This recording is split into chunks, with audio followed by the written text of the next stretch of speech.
Bismillahirrahmanirrahim. Assalamualaikum warahmatullahi wabarakatuh. Nama saya Wiwi Suryanti, saya dari SMP Darussalam Kabupaten Bogor. Saya adalah salah satu calon guru penggerak angkatan ke-8. Pada kesempatan kali ini saya akan menyampaikan tugas unggah hasil diskusi kelompok 1.4.A.5 ruang kolaborasi modul 1.4 kerja kelompok. Sebelumnya saya akan memperkenalkan kelompok kami, kelompok 3, yang anggotanya terdiri dari saya sendiri, Wiwi Suryanti, kemudian Ikayati Solihin, dan Pak Hari. Nah, kita akan mempelajari beberapa studi kasus berikut ini. Kasus yang pertama, saya akan membacakan ceritanya. Guru matematika dan wali kelas 8, Ibu Santi sakit, sehingga tidak dapat masuk dan mengajar. Akhirnya dicarikan guru pengganti, Ibu Eni. Ibu Eni baru 2 tahun menjadi guru SMP. Beberapa murid perempuan, Vivi dan Natali, mengetahui hal ini dan mulai menggunakan kesempatan dan bersikap seenaknya, tertawa dan tidak mengindahkan kehadiran Ibu Eni. Ibu Eni mencoba menyapa Vivi dan Natali dengan ramah, sambil mengingatkan mereka untuk tetap fokus pada pengerjaan tugas. Ayolah, tugasnya dikerjakan. Nanti ibu ditegur bapak kepala sekolah kalau kalian tidak mengerjakan tugas. Tolong bantu ibu ya. Namun Vivi dan Natali malah jadi tertawa. Ah, ibu santai aja bu. Mereka tetap tidak mengerjakan tugas dan malah mengobrol. Keesokan harinya, Ibu Santi memanggil Vivi dan Natali serta menanyakan tentang laporan Ibu Eni. Ibu Santi menanyakan apakah mereka bersedia melakukan perbaikan permasalahan yang ada. Vivi dan Natali sempat ragu-ragu dan membela diri, namun pada akhirnya mengatakan akan meminta maaf.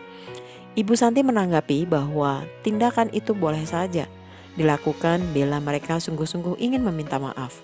Namun Ibu Santi menanyakan kembali, apa yang mereka bisa lakukan untuk menggantikan rasa tidak dihormati Ibu Santi? Baik Vivi maupun Natali mengakui bahwa perilaku mereka tidak sesuai dengan keyakinan kelas. Ibu Santi melanjutkan kembali apa yang akan mereka lakukan untuk memperbaiki masalah. Apakah ada gagasan? Setelah berpikir sejenak, Natali dan Vivi mengusulkan bagaimana kalau mereka mengadakan sebuah diskusi kelompok dengan teman-teman sekelasnya. Tema yang mereka pilih adalah penerapan keyakinan kelas, terutama tentang sikap saling menghormati dan bagaimana menerapkannya di kehidupan sehari-hari di sekolah. Usulan kedua adalah mengirim email kepada Ibu Eni tentang gagasan mereka tersebut. Mereka pun memberitahu Ibu Eni bahwa mereka telah memberitahu kepala sekolah, Pak Hasan, bila lain waktu ada ketiadaan guru, maka mereka akan mengusulkan Ibu Eni sebagai guru pengganti. Nah, pertanyaan pertama. Dalam kasus di atas, langkah-langkah restitusi apa saja yang sudah dijalani oleh Ibu Santi? Langkah-langkah restitusi sudah dijalankan Ibu Santi, yaitu dengan menggunakan segitiga restitusi. Yaitu yang pertama, menstabilkan identitas.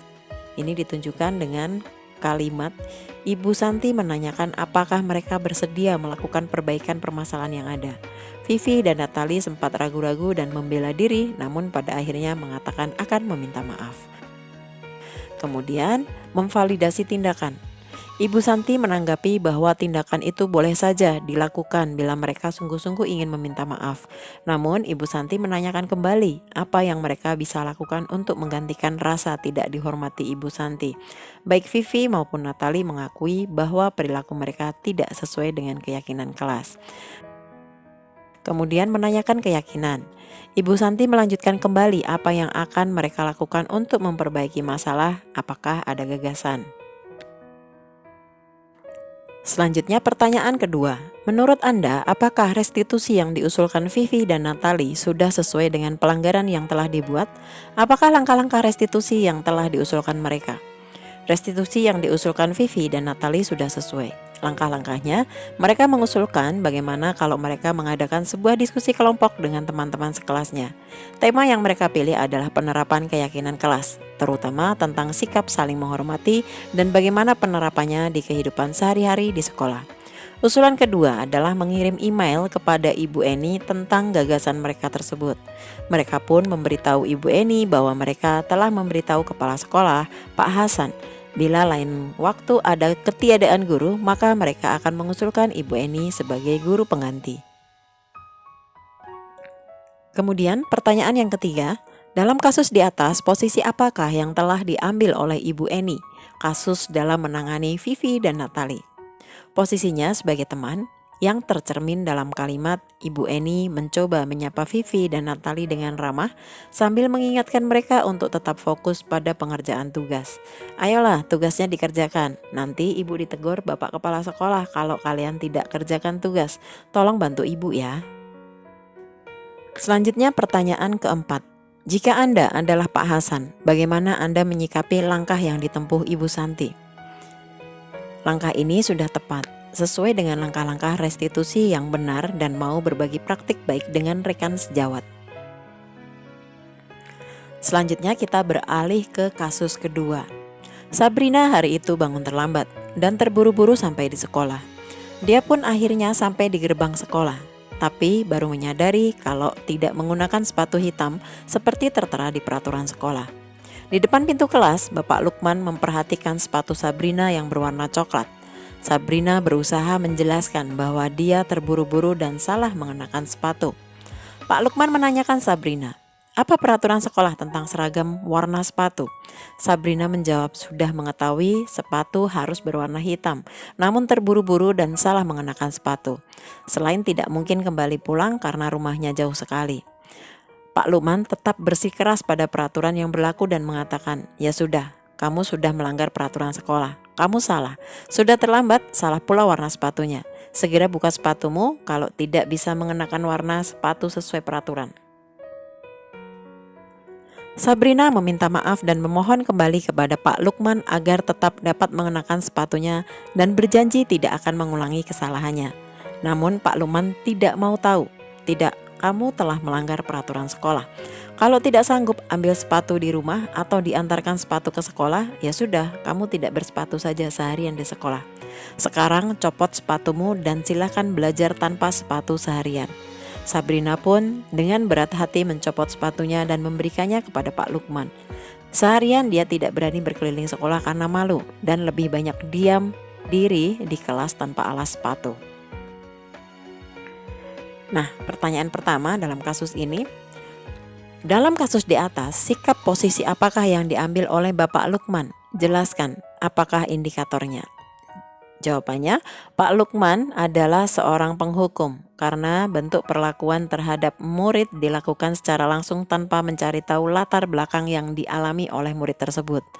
Indikatornya yaitu tidak fleksibel dan bijaksana dalam menerapkan disiplin, tidak mau menerima alasan yang melatar belakangi kesalahan murid. Selanjutnya pertanyaan nomor 2. Bila Bapak Lukman mengambil posisi seorang manajer, apa yang akan dikatakannya? Pertanyaan-pertanyaan seperti apakah yang akan diajukan ke Sabrina? Jelaskan. Jawabannya adalah, jika Pak Lukman berperan sebagai manajer, pertanyaan-pertanyaan yang akan diajukan diantaranya yaitu yang pertama, kenapa Sabrina datang ke sekolah terlambat dan memakai sepatu bukan berwarna hitam? Apa alasan Sabrina datang terlambat? Jika alasan tersebut sangat kuat, tentu pihak sekolah akan memberikan dispensasi. Kemudian yang ketiga, keyakinan kelas yang telah kita buat apa Sabrina? Ingat dan pahami. Selanjutnya pertanyaan yang keempat, sekarang bagaimana Sabrina akan memperbaiki situasi ini seperti datang terlambat dan memakai sepatu bukan warna hitam? Kemudian pertanyaan nomor 3. Kira-kira bila Anda adalah kepala sekolah di sekolah tersebut, nilai kebajikan apa yang ingin dituju oleh peraturan harus berwarna hitam? Jawabannya, jika saya sebagai kepala sekolah, nilai yang ingin saya sampaikan adalah equality atau persamaan dan kebersamaan. Karena sekolah di Indonesia memiliki kekhasan menggunakan seragam dari tingkat SD sampai tingkat SMA. Selanjutnya pertanyaan nomor 4. Bagaimana Anda menyikapi langkah yang diambil Pak Lukman mengenai kasus tersebut? Jawabannya adalah langkah-langkah yang diambil Pak Lukman adalah berperan sebagai pengontrol, penghukum, dan pemantau. Contohnya diantaranya adalah yang pertama, dalam menegakkan disiplin menggunakan cara-cara kaku dan cenderung keras agar murid takut untuk melanggar tata tertib. Kemudian yang kedua, ketidakpuasan murid terhadap tindakan atau perlakuan Pak Lukman yang tidak memberikan kesempatan murid untuk mengungkapkan alasan yang melatar belakangi hal tersebut. Selanjutnya yang ketiga, sikap terbuka dan bijak seharusnya bisa menjadi pilihan bagi Pak Lukman. Selanjutnya kasus yang ketiga. Ibu Dani sedang menjelaskan pelajaran bahasa Inggris di papan tulis. Namun beliau memperhatikan bahwa Fajar malah tidur-tiduran dan tampak acuh tak acuh pada pelajarannya. Fajar, coba jawab pertanyaan nomor 3. Maju ke depan dan kerjakan di papan tulis. Fajar pun tampak malas-malasan maju ke depan dan sesampai di depan papan tulis pun Fajar hanya diam terpaku sambil memegang buku bahasa Inggrisnya dan memainkan spidol di tangannya. Ayo Fajar, makanya jangan tidur-tiduran, lain kali perhatikan. Sudah sana, duduk kembali. Kira-kira siapa yang bisa? Fajar pun kembali duduk di bangkunya. Hal seperti ini sudah sering kali terjadi pada Fajar. Seperti tidak memperhatikan, acuh tak acuh, dan nilai-nilainya pun tidak terlalu baik untuk pelajaran bahasa Inggris. Pada saat ditegur oleh Ibu Dani, Fajar hanya menjawab, "Tidak tahu, Bu." Ibu Dani pun menjawab lirih, "Gimana kamu Fajar? Kamu tidak kasihan sama ibu ya? Ibu sudah capek-capek mengajarkan kamu. Tidak kasihan sama ibu." Dan Fajar pun terdiam membisu. Oke, pertanyaan pertama. Posisi kontrol apa yang diambil oleh Ibu Dani dalam pendekatannya kepada Fajar? Nah, ini posisi kontrolnya adalah penghukum. Ini bisa ditunjukkan dengan pernyataan Ibu Dani. Fajar, coba jawab pertanyaan nomor 3. Maju ke depan dan kerjakan di papan tulis. Nah, guru seperti Ibu Dani senantiasa percaya hanya ada satu cara agar pembelajaran dapat berhasil, yaitu dengan caranya. Sebuah hukuman bersifat tidak terencana dan tiba-tiba. Hal ini terlihat dari permintaan Ibu Dani kepada Fajar untuk menjawab pertanyaan nomor 3. Andai Fajar tidak tidur-tiduran, maka Ibu Dani tidak akan meminta Fajar untuk mengerjakan soal nomor 3. Nah, posisi kontrol yang kedua yaitu pembuat orang bersalah. Ini bisa ditunjukkan dengan kata-kata Bu Dani. Ayo Fajar, makanya jangan tidur-tiduran, lain kali perhatikan. Sudah sana, duduk kembali. Kira-kira siapa yang bisa? Guru akan berusaha lebih lembut. Pembuat orang merasa bersalah akan menggunakan keheningan yang membuat orang lain merasa tidak nyaman, bersalah, atau rendah diri. Dengan pernyataan yang disampaikan oleh Ibu Dani tersebut, maka Ibu Dani membuat Fajar menjadi merasa bersalah karena tidak dapat mengerjakan soal nomor 3 dan memintanya kembali duduk tanpa mampu mengerjakan apapun di depan kelas. Selanjutnya adalah posisi kontrol sebagai teman. Ini ditunjukkan dengan kata-kata Ibu Dani. Gimana kamu Fajar? Kamu tidak kasihan sama ibu ya? Ibu sudah capek-capek mengajarkan kamu. Tidak kasihan sama ibu. Guru di posisi teman menggunakan hubungan baik dan humor untuk mempengaruhi seseorang. Guru pada posisi ini tidak akan tetap menyakiti murid, namun akan tetap berupaya mengontrol murid melalui persuasi. Pernyataan yang diungkapkan Ibu Dani tersebut sangat jelas menunjukkan posisi kontrol sebagai teman. Kita lanjutkan pertanyaan kedua. Membaca sikap Fajar, kira-kira kebutuhan apa yang diperlukan oleh Fajar? Kebutuhan yang dibutuhkan oleh Fajar yaitu cinta dan kasih sayang. Ibu Dani sedang menjelaskan pelajaran bahasa Inggris di papan tulis.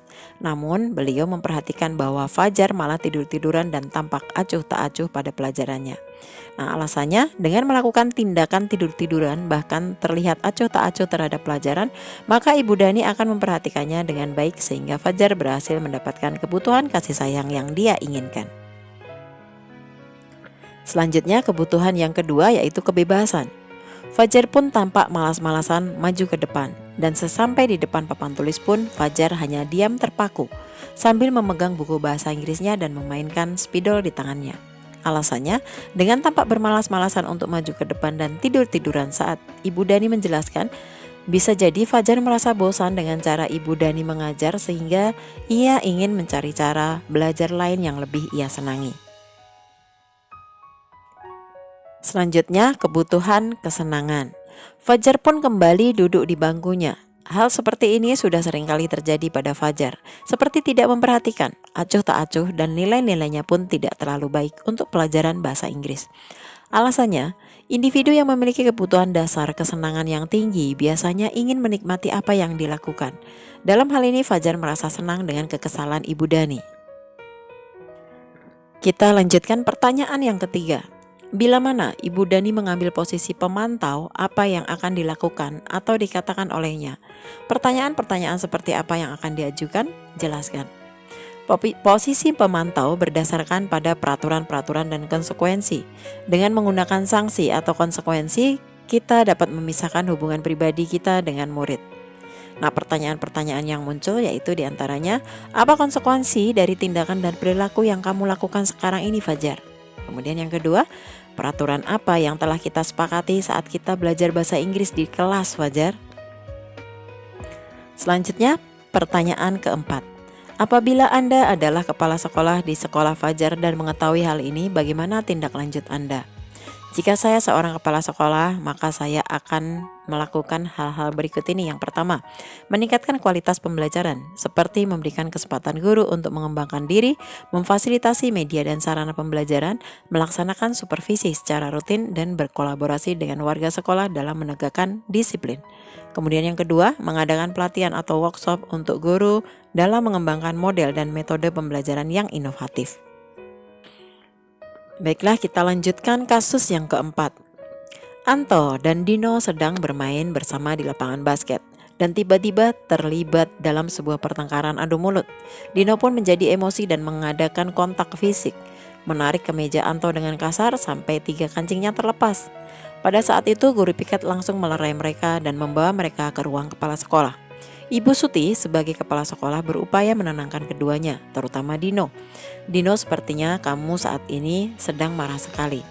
Mendengar itu, Dino pun mengalir bercerita tentang kekesalan hatinya.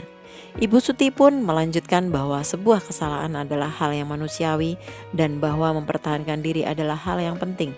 Namun meminta Dino memikirkan cara lain yang mungkin lebih efektif karena saat ini Dino berada di ruang kepala sekolah. Ibu Suti melanjutkan bertanya tentang keyakinan sekolah yang disepakati, serta apakah Dino bersedia memperbaiki kesalahan yang telah dilakukan terhadap Anto. Dino pun akhirnya perlahan mengangguk.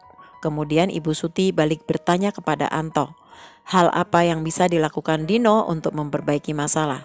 Anto menjawab, saya perlu kancing saya diperbaiki, Bu. Ibu saya akan sangat marah kalau melihat kancing baju saya sampai copot 3 kancing begini. Ibu Suti pun kembali bertanya ke Dino, apakah yang akan dia lakukan untuk menggantikan 3 kancing Anto yang terlepas? Dino berpikir sejenak, namun menjawab, wah, tidak tahu, Bu, saya lem kembali mungkin ya, Bu. Ibu Suti berpikir sebentar dan menanggapi, kalau dilem akan mudah terlepas kembali, Dino. Bagaimana kalau kamu menjahitkan saja?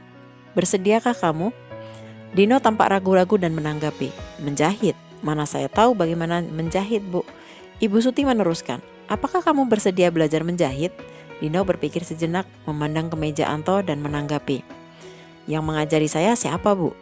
Dengan cepat Ibu Suti menjawab, Pak Irfan, guru tata busana. Dino kembali diam sejenak memandang ke meja Anto yang tanpa kancing. Akhirnya Dino mengangguk, tanda menyetujui, dan sepanjang siang itu Dino belajar menjahit dan memperbaiki kemeja Anto. Terakhir kali terlihat kedua anak laki-laki tersebut, Dino dan Anto, pada jam pulang sekolah. Mereka sudah bercengkerama dan bersenda gurau kembali. Nah, pertanyaan pertama, posisi kontrol apa yang telah dipraktikkan oleh kepala sekolah Ibu Suti? Hal-hal apa saja yang dilakukannya sehingga Anda berkesimpulan demikian? Posisi kontrol yang dipraktikkan oleh kepala sekolah Ibu Suti sebagai posisi kontrol manajer. Indikasi posisi kontrol seorang manajer yaitu yang pertama mengajukan pertanyaan, yang kedua apa yang diyakini, apa yang dilakukan, yang ketiga menguatkan pribadi, yang keempat murid sebagai individu yang positif dalam dunia berkualitas, yang kelima murid sadar memperbaiki keadaan, dan yang keenam murid mengevaluasi cara memperbaiki diri. Berdasarkan kasus tersebut, Ibu Suti telah memiliki keterampilan sebagai seorang manajer. Sebagai seorang manajer, Ibu Suti telah melakukan beberapa hal, diantaranya yang pertama mengajukan pertanyaan, yang kedua mengajak mereka agar dapat menemukan solusi atas permasalahan mereka sendiri, yang ketiga mempersilahkan Anto dan Dino mempertanggungjawabkan perilakunya, yang keempat kedua siswanya diajak untuk menganalisis kebutuhan dirinya, dan yang kelima membimbing kedua siswa untuk berkolaborasi memperbaiki kesalahan yang diperbuatnya. Pertanyaan yang kedua, dalam kasus tersebut bagaimana Dino dikuatkan, bagaimana Anto dikuatkan oleh Ibu Suti? Dalam kasus ini Ibu Suti telah melakukan konsep segitiga restitusi, di mana segitiga restitusi itu terdapat 3 sisi. Yang pertama, sisi validasi tindakan yang salah, yang kedua, sisi menanyakan keyakinan, dan yang ketiga, sisi menstabilkan identitas. Ibu Suti menstabilkan identitas Dino. Dengan cara yang pertama, Ibu Suti sebagai seorang kepala sekolah berusaha menenangkan keduanya, terutama Dino. Dino, sepertinya kamu saat ini sedang marah sekali. Yang kedua, Ibu Suti pun melanjutkan bahwa membuat kesalahan adalah hal yang manusiawi dan bahwa mempertahankan diri adalah hal yang penting. Kemudian yang kedua, Ibu Suti menanyakan keyakinan. Dengan cara yang pertama, Ibu Suti melanjutkan tentang keyakinan sekolah yang disepakati. Yang kedua, apakah Dino bersedia memperbaiki kesalahan yang telah dilakukan terhadap Anto? Selanjutnya, Ibu Suti memvalidasi tindakan yang salah, yaitu dengan menanyakan apakah yang akan dia lakukan untuk menggantikan 3 kancing Anto yang terlepas. Selanjutnya, Anto dikuatkan Ibu Suti dengan cara Anto dikuatkan dengan Ibu Suti balik bertanya kepada Anto, hal apa yang bisa dilakukan Dino untuk memperbaiki masalah. Lalu pertanyaan yang ketiga, kira-kira nilai-nilai kebajikan atau keyakinan sekolah apa yang dituju dalam kasus tersebut? Jelaskan. Yang pertama, nilai-nilai bertanggung jawab, karena Dino memperbaiki kancing baju Anto yang dia rusak. Yang kedua, nilai menghargai, karena kesalahan adalah hal yang manusiawi. Meskipun ada kesalahan, kita harus tetap menghargainya dan mencari solusi, bukan menghakimi sehingga muncul kepercayaan diri. Kemudian yang ketiga, nilai percaya diri, karena Dino percaya diri belajar memperbaiki kancing yang dibimbing oleh Pak Irfan, guru tata busana. Kemudian yang keempat, nilai kebajikan empati, karena Dino juga tidak mau temannya dimarahi oleh ibunya karena bajunya rusak. Refleksi dari materi ini yaitu penggunaan konsep segitiga restitusi dalam penanganan masalah di kelas atau di sekolah akan membawa dampak perubahan perilaku yang positif. Segitiga restitusi merupakan salah satu cara memperbaiki diri untuk mewujudkan disiplin diri. Segitiga restitusi adalah proses menciptakan kondisi bagi murid untuk memperbaiki kesalahannya sehingga karakter mereka lebih kuat ketika kembali pada kelompoknya. Nah, demikian tadi unggah hasil diskusi kelompok kami, yaitu ruang kolaborasi modul 1.4 kerja kelompok. Mudah-mudahan apa yang kami sampaikan ini bermanfaat untuk kita semua. Terima kasih telah menonton video ini. Wassalamualaikum warahmatullahi wabarakatuh.